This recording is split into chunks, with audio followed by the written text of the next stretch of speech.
This is video number 6 on electric charges and fields. Timestamps are given in the description box. You can watch parts of video if you are running short of time. In this video, I will continue discussing application of Gauss law. I'll use Gauss law to find electric field due to a thin spherical shell of uniform surface charge density. I will find electric field due to a sphere of uniform charge density and also electric field due to a spherically symmetric charge distribution. I'll discuss one conceptual question and two questions from JEE Advanced PYQs. Finally, I'll summarize this video. Let us find electric field with a thin spherical shell of uniform surface charge density. So this is a spherical shell which is very thin. So it has got a surface charge density sigma and let the radius of the shell be capital R.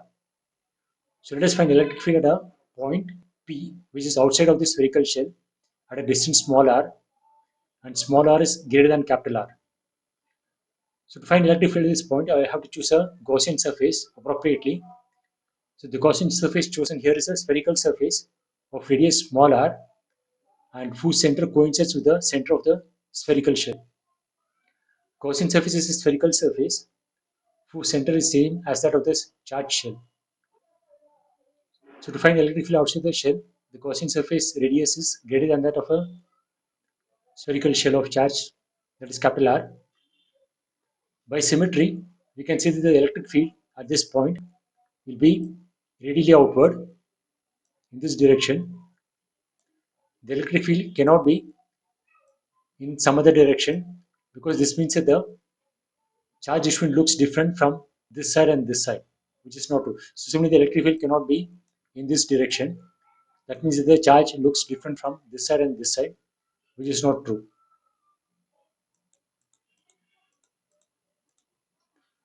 So at any point on this spherical surface, the Gaussian surface, the electric field is radially outward, and all the points on this surface is at the same distance from the spherical shell. So the magnitude of the electric field at all these points will be same, but the direction will be radially outward. The direction of area vector, it's outward normal of a closed surface. So if you take a small element here, the area vector will be outward normal, so it will be in the direction of the electric field. So here also it will be outward normal, that is same as the radial direction. Everywhere it will be outward normal, which is same as the direction of the electric field. So the angle between the electric field and the area element of all the points on the Gaussian surface is 0. Angle between E and DE is 0. So now using Gauss law, which states that the total electric flux coming out of the closed surface integral E dot dA is the total charge present inside by epsilon naught. E dot dA is same as E into dA into cos 0. So it will become just E into dA, and the magnitude of the electric field is same for all points on the surface, Gaussian surface. So it will come out the integral sign. So the integral will become just integral dA, which is the total surface area of the spherical surface. So integral dA will become 4 pi r square, where r is the radius of the Gaussian surface. So from this we get the electric field as 1 by 4 pi epsilon naught into q by r square. And the direction is radially outward, so if you want to make it a vector, we have to put the direction as r cap.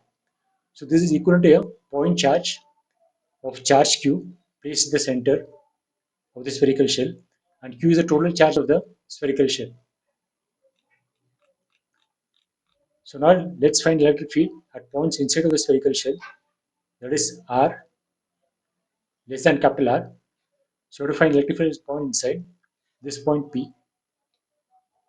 So again by symmetry, the direction of electric field will be in the radial direction. So at this point will be in this direction. At some other point will be in this direction. And the magnitude of electric field at all these points on this Gaussian surface, which is a spherical surface whose center coincides with the center of the spherical charge. And the area vector is outward normal. So the angle between the electric field vector and the area vector is 180 degrees at all points. So using Gauss law, integral E dot dA is q by epsilon naught. and E dot dA is E into dA into cos 180, that is minus 1, and the magnitude of the electric field is same at all points on the Gaussian surface, so it will come out the integral sign, and Q is a charge which is present inside the Gaussian surface, which is 0 here, because this shell of charge is outside of this Gaussian surface. So E into 4 pi r square is 0. From this we get the electric field instead of the spherical shell as 0. So this is how the variation of E with the distance r looks like. For outside of the spherical shell of radius r, the electric field goes down as 1 by r square, and inside it is 0. So there is a jump in the electric field from 0 to this value of 1 by 4 pi epsilon naught into charge q divided by capital R square at the surface. Now let us consider a sphere of uniform charge density. So this is a sphere which is called uniform charge density, and let's find the electric field at a point r, point P, which is a distance small r from the center of the spherical shell. So this point is outside of this charge distribution. So by the same argument, the electric field is radially outward at all the points, and the area vector is outward normal. So the angle between the electric field vector and the area vector is 0.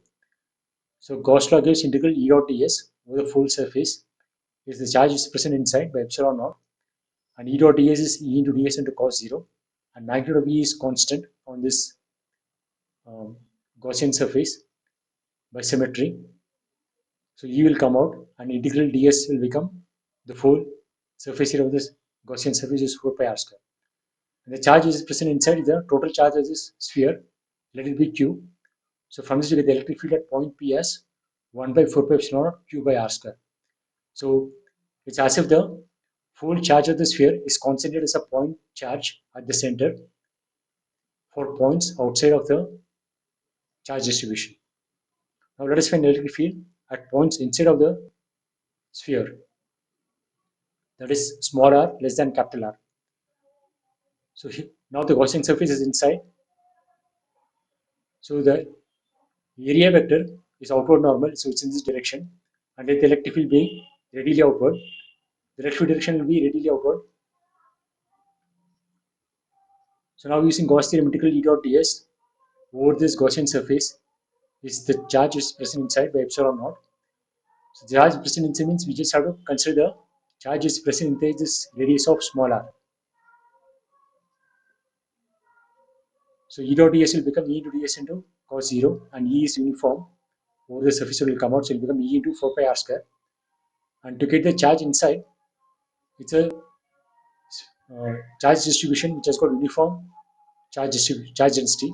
So just the volume of this inside sphere, that is 4 by 3 pi r cube into the density rho. And the density rho is the total charge q of the charge distribution divided by the total volume 4 by 3 pi r cube, because it's uniform charge distribution. So simplifying, we get the charge inside as q into r cube by r cube. So using this value of q in this expression, we get the electric field as 1 by 4 pi epsilon naught, the total charge q of the sphere, into r, the point at which we are finding the electric field, divided by capital R cube. So the electric field goes linearly as r. So electric field at the center will be 0 and will increase linearly up to the surface, because this formula is valid up to r equal to capital R. So the variation of the electric field as a function of r will look like this. So for outside of r equal to capital R, it's as if it's a point charge located at the center. So it will go as 1 by 4 pi epsilon q by r square. And for points inside, it goes linearly as r, and it's 1 by 4 pi epsilon the total charge q by r cube into r.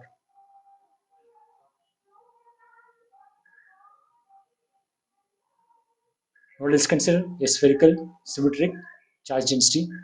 That is, density is not uniform, but it's a function of the radial distance. So rho is a function of the radial distance r. Previously it was constant, so the whole thing will be equal to rho. It won't depend on the small r, but now it's a function of r, the distance from the center. So to find electric field at the point P outside, that is r is greater than capital R, we choose the Gaussian surface as a spherical surface of radius small r, which is greater than capital R, and integral E dot ds equal to Q in by epsilon naught. This is by Gauss law. And E is readily outward, and the area vector is also outward normal. So E dot ds is same as E into ds, and E is uniform over the spherical surface, come out the integral sign. So it will become integral ds, which is 4 pi r square, and Q by epsilon naught, where Q is the total charge of this spherical symmetric charge. So from this, you get the electric field at point P as Q divided by 4 pi epsilon naught into 1 by r square, where Q is the total charge of this sphere. So to get that, we have to integrate density of the spherical charge of the spherical shells. So if you take a spherical shell, its volume is 4 pi r square into dr, and its density is rho r. So this, if you integrate from r equal to 0 to capital R, we'll get the total charge of this charge distribution. So if you use this thing, we'll get the expression for the electric field intensity. So similarly for points inside, the Gaussian surface will be inside of this charge distribution, and using Gauss law, integral E dot ds is the charge is present inside by epsilon naught. E dot ds is E into ds into cos 0, and E is uniform over the Gaussian surface. So it just become E into 4 pi r square. And here this Qns, the charge is present inside from 0 to this small r only. For point outside, it will be from r equal to 0 to capital R. But for point inside, this is the Gaussian surface. So we just have to consider the charge present from r equal to 0 to r equal to small r. So here the charge present inside is 0 to r of rho r 4 pi r square d. So this is the volume of the spherical shell at radius r. So using this thing, we'll get the expression for electric field as this one. So depending on how the rho varies on r, we'll get the expression for electric field.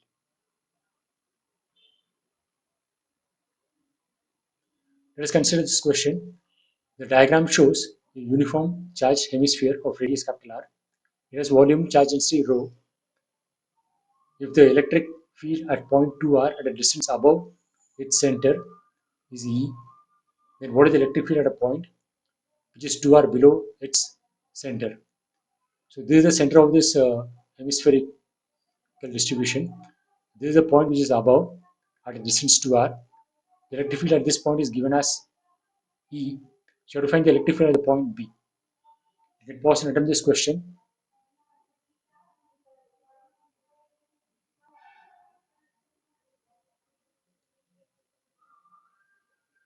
So this hemisphere of charge density rho is equal to a sphere of charge density rho plus a hemisphere of charge density minus rho, and this hemisphere is the upper hemisphere.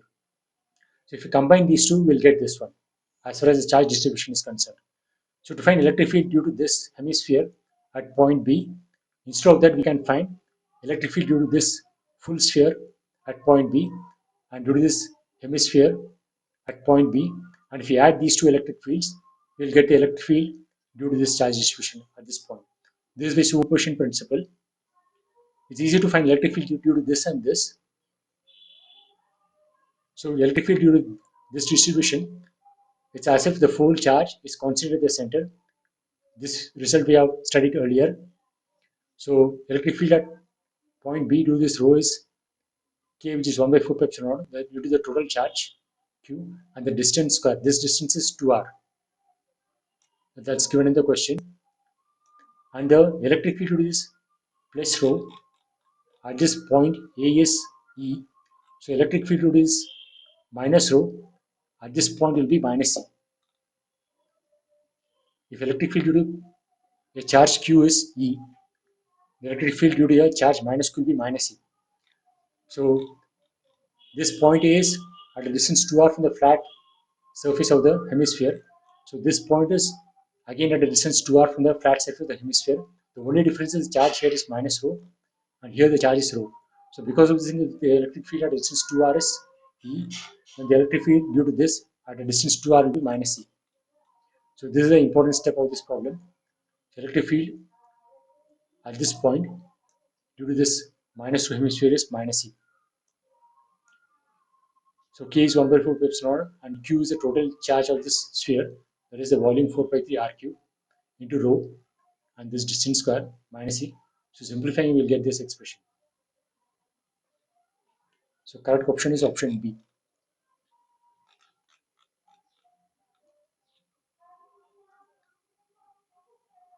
This is the next question. This is from JEE Advanced 2014. Charges Q, 2Q and 4Q are uniformly distributed in three dielectric solid spheres 1, 2 and 3 of radii r by 2, r and 2r respectively, as shown in figure. If magnitude of electric field at points P at a distance r from the center of spheres 1, 2 and 3 are E1, E2 and E3 respectively, then four options are given. You have to basically compare the electric fields at three cases. You can pause and attempt this question.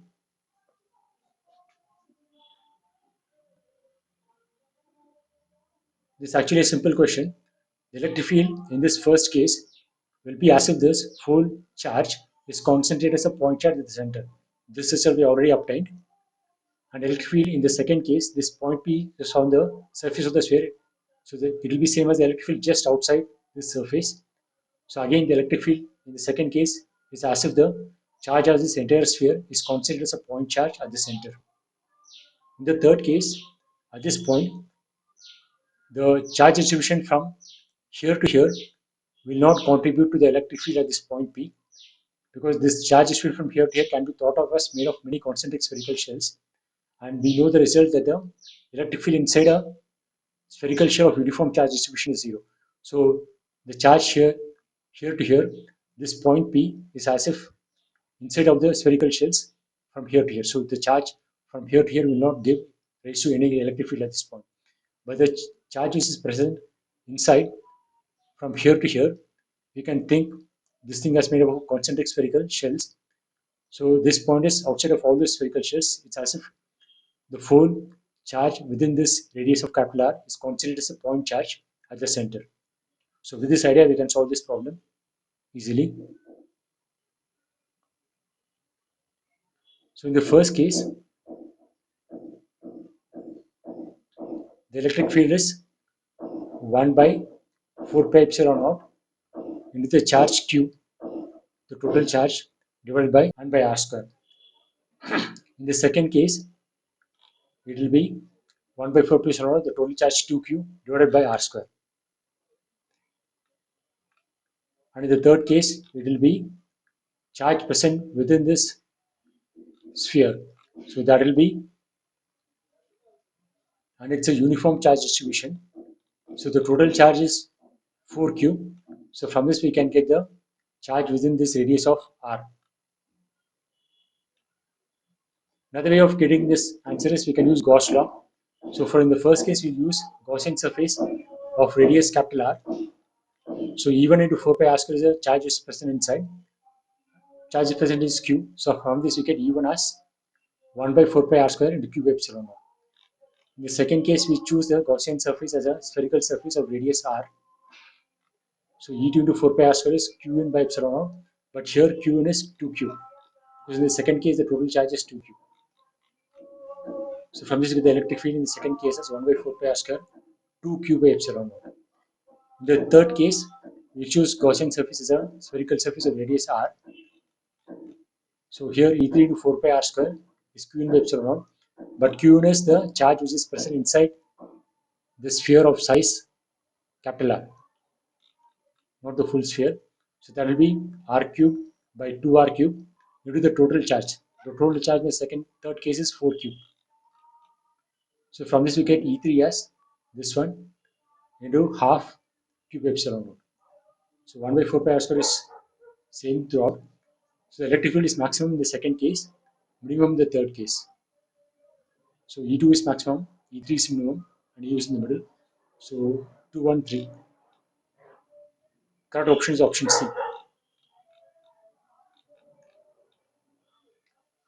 This is the next question. This is from JEE Advanced 2012. Infinite long solid cylinder of radius capital R has uniform volume density rho. It has got spherical cavity of radius R by 2 with its center on the axis of the cylinder as shown in figure. The magnitude of electric field at point P which is at a distance 2r from the axis of cylinder, is given by expression 23 by 16 rho r by k epsilon naught. The value of k is. You can pause and attempt this question.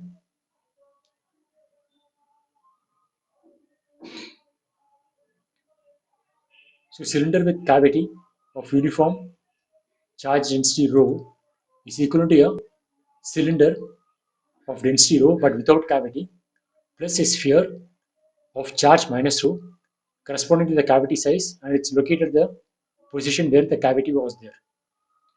This is the superposition principle, and this sequence is for calculating the electric field. We can calculate the electric field due to cylinder with cavity as sum of electric fields due to cylinder without cavity plus a sphere corresponding to this cavity of charge minus rho. This is possible because superposition principle is valid. So with this idea, we can solve this problem. So electric field at point P is electric field due to this. EP1 is electric field due to the cylinder without cavity, and EP2 is electric field due to this sphere of charge minus rho. To find EP1, we can use Gauss law. So the Gaussian surface chosen is a cylindrical surface of radius 2r. So the Gaussian cylinder will be like this, of radius 2r.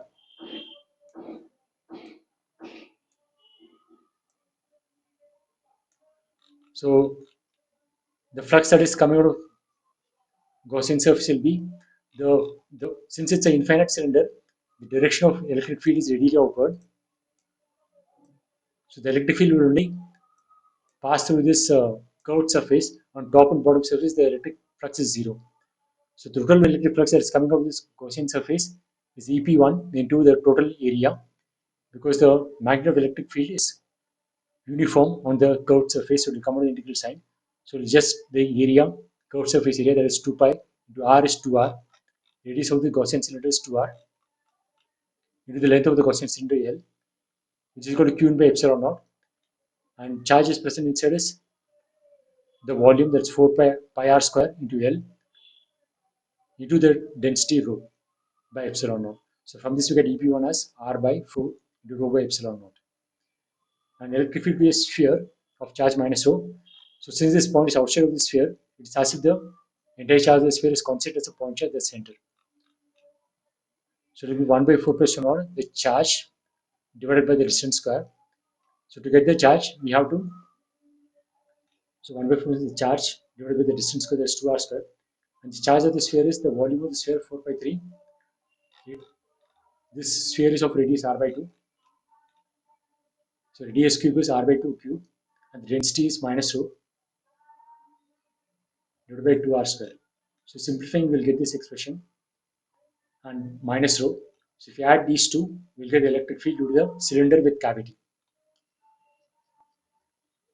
So taking out the common factors, there is rho r by epsilon naught, and what is remaining inside will be 1 minus 1 by 24. So simplifying, we get the expression of electric field as rho r by epsilon naught into 23 by 16 into 1 by 6. So comparing with the given expression, we'll get the value of k as 6. Given expression is 23 by 16 rho r by k epsilon naught. 23 by 16 rho r by k epsilon naught, so it's 1 by 6. So k is 6.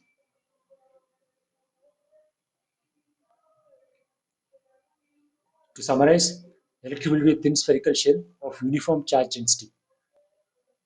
This, for outside points, is as if the charge of the whole spherical shell is concentrated at the origin, and for inside, the electric field is zero. This is an important result and a powerful result. And to find electric field, due to a sphere of uniform charge density, for outside points, it's as if the whole charge of the sphere is considered as a point charge at the center. So it's 1 by q divided by r square. And for inside points, only the amount of charge is present inside a radius of small r will contribute. But using that, we'll get the electric field as varying linearly from electric fields being 0 to maximum at the surface. And liquid due to a spherically symmetric charge distribution where the density is function of just r, not the direction. For outside point, it's as if the full charge is considered as a point charge at the center. So electric field will be 1 by 4 pi q by r square. And this Q is the total charge of the spherical charge distribution, that is integral of rho r into 4 pi r square d square. 4 pi r square dr is the volume of the spherical shell, that into density and integrated from 0 to capital R with the total charge of the spherical charge distribution. And for point inside, it will be 1 by 4 because the charge which is present inside this radius r divided by r square. And qr we can get from this thing integrated from 0 to small r. So using that we'll get this expression. We just have to remember this formula. That will do. Also take doubt solving sessions for physics and math subjects of JEE and NEET. So if you are interested, you can contact me. This is my WhatsApp number. Fees is nominal and first class is free.